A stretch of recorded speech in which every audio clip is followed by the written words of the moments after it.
ngizwa bethi sucula noMakhosini baqinisileni.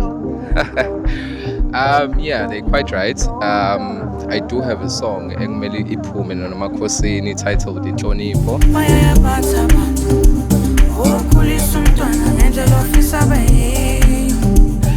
It's a very sentimental song that means a lot to inhliziyo zethu nabazali bethu. But basically abantu abaningi into abangayazi ukuthi we are basically family.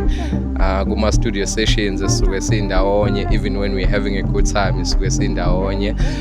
But we take it very seriously indaba yo music. So when we are about to make anything related to music, i-energy yethu kumele ibe right, kumele isinke. So yeah, that's how we came about. So okay, today let's make a song because Nation was there, noMakhosini was there, Usepi was there, K2 was there as well. So they are a big part of my life. So in even my music career. So yeah, that's how it came about. Lengoma so keep titled Inhlonipho. So yeah, I do make music noMakhosini, yeah.